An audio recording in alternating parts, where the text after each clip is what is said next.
Owen. Our grand challenge, well, I'll let Joey start it off first. So we have 14 different grand challenges to choose from for our project, and these grand challenges range from anything to reverse engineering the brain to restoring urban infrastructure. But the grand challenge that we decided to choose was making solar energy more economical. The problem that we have today in our community is that we mainly use fossil fuels like coal to provide energy to our communities. And in fact, about 85% of our energy consumption comes through fossil fuels. And fossil fuels are set to run out in the next 100 years. And they're also very dirty, and they just destroy our environment. Like in Durham, they had the coal ash spill, and that just ruined the rivers. And then the reason that we are focused on using only fossil fuels today is because of how cheap they are, and that's making it very difficult for us to switch over to our renewable energy sources because no one wants to pay more money for the same amount of energy if they have a cheaper solution. The cost to make these solar panels is extremely expensive. It's about $25,000 to $30,000 for installing a 5 kilowatt solar panel. Also, with these solar farms, you have to pay for the cost of lands, and that's like half the expense for solar farms. And also, it's difficult to find the right land and space in order to put these solar farms on. For local community connections, North Carolina is the third ranked in solar energy, but about 8,483 gigawatts per hour is made by non-renewable resources, and compared to that, only 1,108 gigawatts per hour are made by renewable energy, and so obviously we can do better. To put this into perspective, the Great Smoky Mountains, the availability has been slashed by 40% in the summer and 80% in the winter. And Charlotte, which is a big tourism spot, has been given like an F for ground level ozone by the EPA, which is obviously not good, especially if we want tourism coming through there. Okay, so the first component of our solution is Agrosolar Farming with livestock. With this, we allow animals to graze on the same land as the solar farms. The profit from those animals will help pay for the rent of the land and also for the high upfront costs of the solar panels. Right now, sheep and free-range chicken rearing is the best type of livestock to use. So the reason why goats and cattle would not be the best is that goats would like climb up on and chew all the equipment and damage it, and cattle would rub up against the equipment and do the same thing. A possible solution could be like raising it above the height of the animals, or having more durable equipment that might increase the cost too. So sheep rearing, right now sheep are more, it's a bigger industry than free-range chicken farming, because you always see the chickens cooped up in the barn and not often on a free range. The sheep, you see that a little more often. It's more sustainable than beef. They won't damage the solar farms, and not as much of the profit comes from the meat. You know, it's more from the fiber, which is the wool, and also like selling limbs. So chicken, they're like the greenest form of livestock. They're the ideal livestock to be used with agro-solar farming. And so the reason why they're not going to be the most used is because people more often just put them in barns. They have a higher net energy production than cattle. And then turkeys can be used the same way, with the same ideas. And like turkey burgers kind of can take the place of cow burgers. It's like turkeys combined with like chicken and seafood. They have the potential to grow and kind of take over the whole meat industry, and we don't really need using cows. So some pros of agrosolar with livestock is these solar panels can provide shade for the animals. It's not too good when animals get too much sun. Just like you'll hear about the shade tolerant plants, it's the same idea. So these double as shade and renewable energy. You can put rooftop photovoltaics on barns, so even with the chicken that aren't free range and they're cooped up, you can still put them on the top of the barns. And even if you have an agro-solar farm and the animals stop being used over the years or something happens, you still have the solar panels there. So they're a bit more permanent. So you can use, you'll hear about the crop portion, but if you use these animals and the crop portion, you can use the animal manure as like an organic fertilizer, and the big picture sustainability, that'll help. They'll double as like living lawnmowers, that'll also cut down on maintenance costs. You don't have to worry about that. And of course, the profits will help pay for everything. Alright, so our second form of integration, which would be done on the same farm but separated from the livestock, would be with horticulture, which would be growing shade-tolerant crops alongside the solar panels. And what we'd be doing with this is we'd be planting things like kale and cabbage, which are shade-tolerant plants, which means that they can handle less sunlight than your normal crops that you would have on a farm. And the thing about this, it would give you profit, and you would yield profit from these crops that you're growing in the same space that you're placing these solar panels, so you wouldn't have the loss of the land costs that you would have normally if you just took up the whole land with solar panels. And the thing about it is these crops are able to withstand less sunlight, so they can handle the varying amount of sunlight that comes from the shade that's produced from these solar panels.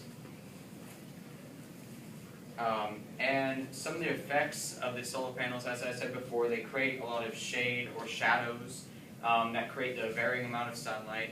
And the thing is, most plants, they would want a full amount of sunlight during all of the daylight hours, whereas these shade-tolerant plants, such as the kale and cabbage, are able to have a less amount of sunlight so they could grow and spread and not be inhibited in their growth cycle by the solar panels.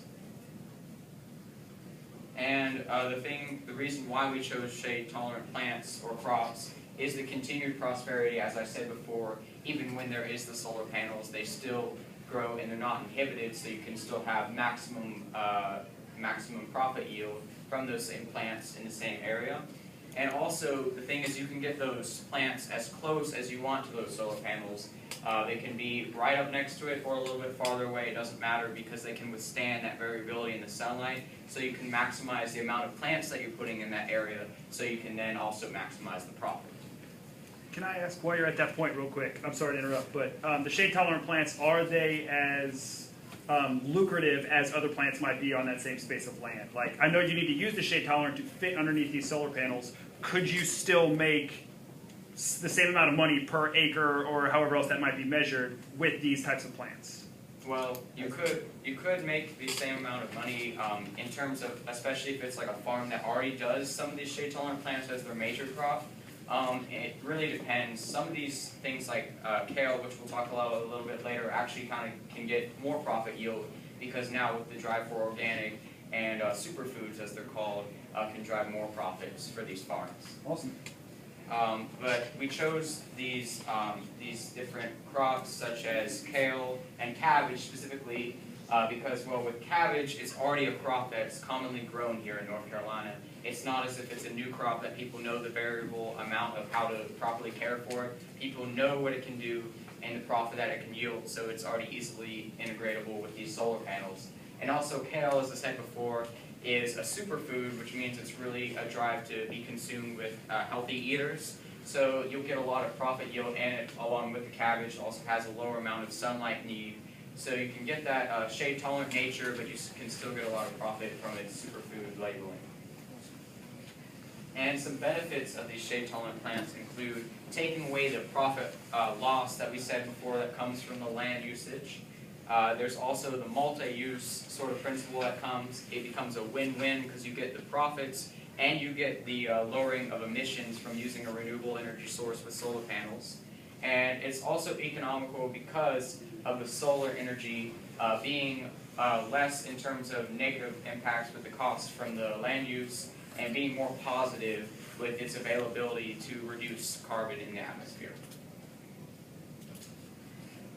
All right, so for our artifact, we decided it's kind of a hard challenge to come up with an artifact for. So we did a scale model of natural farm how it could be used. Of course, the animals are not actually going to be this big. So right here you have 2 segments. They're each 35 acres, and these would be where you have solar panels. Then you have 90 acres left over for anything you need.